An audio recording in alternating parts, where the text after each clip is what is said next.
नमस्कार, आप देख रहे हैं द यूपी खबर। मैं हूं आपके साथ संदीप मिश्रा।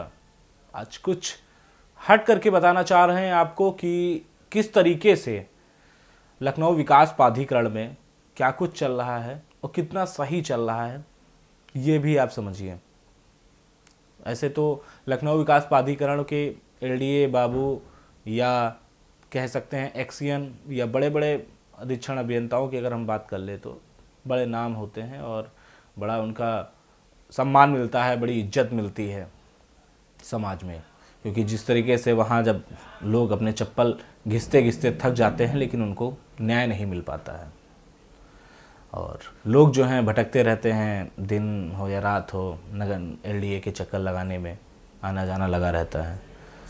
हम कहानी ये बताना चाह रहे हैं आपको कि लखनऊ विकास प्राधिकरण में कुछ दिन पहले सीतापुर रोड पे एक बहुत बड़ा एक फार्म हाउस टाइप में एक पुला समेट के बन रहा था और उसको लेकर के वहाँ के जोन 4 का है पूरा मामला, वहाँ बन रहा था। और उसके बाद जो है वहाँ एक्सियन जाते हैं और वहाँ पे जांच करते हैं और फिर उसके बाद जो संयुक्त सचिव ऋतु सुहास जी हैं वो भी जाती हैं और नोटिस चिपक वहाँ पे चस्पा कर देती हैं।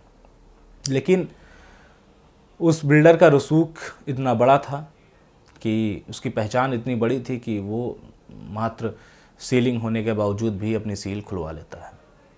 अपने सेटिंग और जुगाड़ में लग करके वो अपना काम कुल मिला करके वो कर लिया। करता कैसे है हम आपको बताएं। नीचे से ऊपर तक लखनऊ विकास प्राधिकरण के जो सचिव हैं और लखनऊ के डीएम भी हैं अभिषेक प्रकाश, बहुत शांत व्यक्ति हैं। लोग कहते हैं कि वो कुछ करते वरते हैं नहीं, मतलब अपना काम करते हैं नॉर्मल तरीके से, बड़े ईमानदार व्यक्ति में से माने जाते हैं। तो लेकिन जो उनके नीचे जो अधिकारी हैं क्या कितने ईमानदार हैं, इससे अंदाज़ा लगाइए कि सीलिंग हो जाने के बाद, चस्पा हो जाने के बाद उसने अपनी सीलिंग के पन्ने को फाड़ करके किनारे कर देता है और फिर से वो अपना आलीशान जिस तरीके से बना रहा था गोदाम, वो उसने कंप्लीट करा लिया। और बहुत दूर नहीं, ये सीतापुर रोड स्थित जो तहसील है उसके कुछ कदम की दूरी पे ही है और कुछ कदम की दूरी पे वो अपना बना रहा है। अधिकारी से लेके ऊपर से लेकर के नीचे तक सभी लोगों को वो एक ही थाल में समेटे हुए हैं, कुल मिलाकर के कह सकते हैं। उस पर किसी का रसूख चलता नहीं है। बड़े बड़े लोग एलडीए के वहाँ के जा करके उनसे मिलते हैं, चाय पीते हैं, साथ में उठना बैठना होता है। लेकिन मुद्दे की बात यह है कि जिस तरीके से वो काम कर रहा है, जब लखनऊ विकास प्राधिकरण किसी बिल्डिंग को सील करता है तो उसका एक पूरा व्यवरा होता है कि कैसे आप अपनी सीलिंग को तोड़वाएंगे।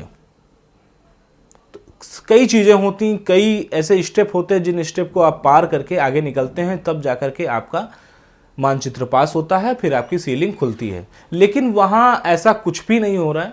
सिर्फ अधिकारियों से साठगांठ करके एक मोटी रकम दे करके वो पूरी तरीके से अपनी सीलिंग को खुलवा लेता है और आज 20 लेबर लगा करके वो पूरी तरीके से अपना काम करा रहा है। और अब जो पहले लेबर लगे हुए थे, उसके जो 20 लेबर पहले लगे हुए थे, अब शायद उनकी संख्या उसने दोगुनी कर दी है, क्योंकि बहुत जल्दी उसको काम खत्म करना है। क्योंकि अब वो किसी तरीके से विवादों में नहीं आना चाहता है एलडीए के बाद, क्योंकि मोटी रकम पहुंच चुकी है और अब शायद कोई संज्ञान में न ले। तो ये थी एलडीए की एक छोटी सी कहानी। क्योंकि जिस तरीके से एलडीए में भ्रष्टाचार चल रहा है और जो वीसी हैं अभिषेक प्रकाश, वाकई में लोग कहते हैं कि ईमानदार व्यक्ति हैं, वो बिल्कुल साफ़ सुथरे प्रवृत्ति के हैं। अगर उनको कोई शिकायत मिलती है तो वो निरीक्षण करने भी पहुंच जाते हैं। लेकिन वीसी साहब, हमारे इस चैनल के माध्यम से हम आपको कहना चाहते हैं, एक बार ज़रूर जाकर के उस बिल्डिंग का निरीक्षण ज़रूर कर लें, उस गोदाम का, और वहाँ जान लें कि आखिर क्या कुछ नया ताज़ा वहाँ चल रहा है। नमस्कार, आप देखते रहिए द यूपी खबर। मुझे दीजिए इजाज़त, फिर मिलते हैं किसी नई बड़ी खबर के साथ में। हाँ, हमारे चैनल को सब्सक्राइब करना मत भूलिएगा।